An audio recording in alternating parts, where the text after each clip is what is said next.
Why are Germans so obsessed with sparkling water? We're gonna find out. I hope you're ready for this. But first, I'm Steph. Welcome to my channel. I'm an American living in Germany, and I love to talk about learning German and German culture. This is a very niche German topic. I thought it would kind of be fun to get to know why Germans are so obsessed with water here, specifically sparkling water. Let's first get to the origin story. Did you know that the sparkling water here actually has some ancient roots? The Romans actually came to Germany for their natural spring water, which was believed to have healing properties. It wasn't until the 19th century that sparkling water became a whole industry. And if you live in Germany or if you just visit Germany, you'll notice that it's everywhere these days. Pretty much every store, every restaurant, and every home will have it. Well, not every home, but many. We'll get to that later. Every single state in Germany has its own brand of sparkling water. I live in Berlin, and I know that Spreewell is their brand. The default when you go to a restaurant is that people will typically bring you sparkling water and not still, aka classic. If you want still water, you should specifically ask for that because the default will always be sparkling. So where did this preference come from? Originally, it was perceived that sparkling water had more digestive benefits from all of the mineral content. In present day, I think people just drink it because it has a more refreshing taste.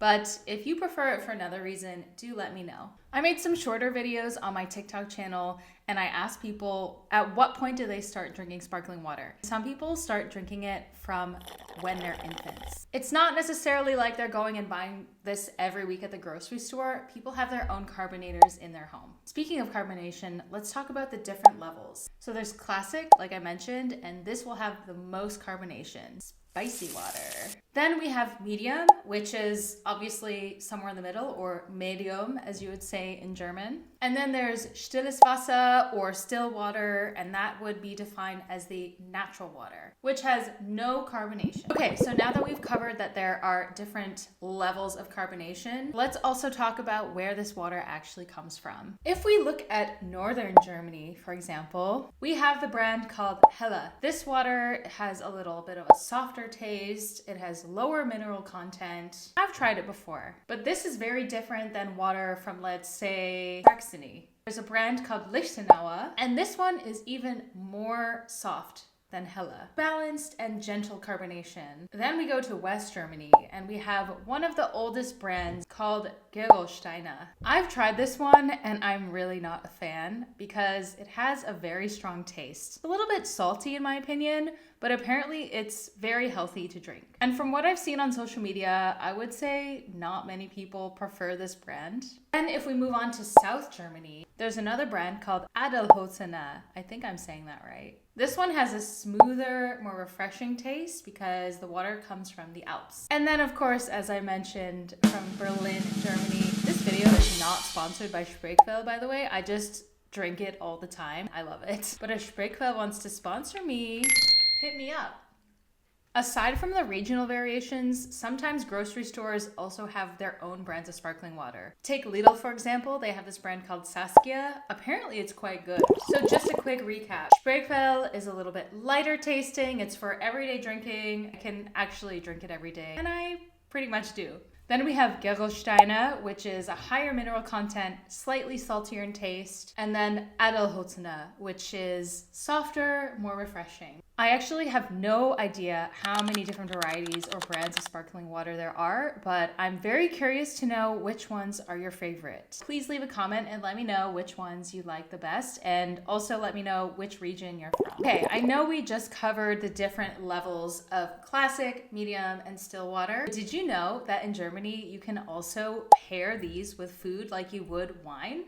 I honestly did not know any of this, but it's pretty cool. So, which sparkling waters pair best with which foods? For rich and heavier foods like schnitzel or anything with a creamy sauce, anything with a stronger carbonation will help cleanse the palate. Helps break it down a little bit. For lighter dishes or meals like salad or fish, you'd want to get something that has more of a medium level of carbonation. This can be more complementary and balance out the more delicate flavors. And for spicy foods, which there aren't really that many spicy foods here in Germany, But if you're having Indian food, for example, or maybe Thai food, something with a milder carbonation is a little bit better. If you have something that has a stronger carbonation, it's going to intensify the flavors and the spiciness levels. So you don't really want to do that. Or maybe you like to torture yourself, so maybe you do like to do that. But wait, there's more. Did you know that there's also really good combinations of sparkling water and certain activities or sports? Yes, it's actually true. Runners, for example, need fast hydration for recovery. Anything that has a higher calcium to magnesium ratio is actually really good for something like cramps. Probably shouldn't go for the classic version, aka the one with the highest carbonation level, because that can definitely cause some gas and or bloating. And we don't want that while we're exercising. There's apparently a brand from Hesse called Rossbacher. This one has a 2-to-1 calcium to magnesium ratio, meaning it can be pretty good for preventing cramps. Let's say you're not a runner and you'd like to do strength training instead. Then what do you drink? Strength training requires a lot of minerals for muscle recovery. So any kind of sparkling water with a higher mineral content is actually a little better. I personally always drink still water when I work out, just because I think of the gas factor and that can be uncomfortable. But I think there probably are some athletes here that would prefer sparkling over still. Sprudelwasser or Sprudel or sparkling water, whatever you want to call it, is actually more than just a drink. It is a cultural icon here in Germany. There are so many brands of at-home carbonators that people have. They can just carbonate their own water from the tap. I don't have one yet, but I'm in the market and looking for one. I love the one by Aka. I think it's beautiful. And it's actually a lot more sustainable to get one of those machines than to buy plastic or glass all the time. If you enjoy this video and you enjoy drinking sparkling water, what brand is your favorite? Do you ever pair it with food or exercise? Give me any kind of information. I would love to know more all about sparkling water in Germany. I am truly obsessed with it now after being here for so long.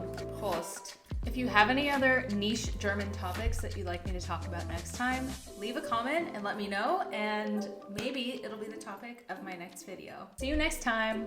Bye.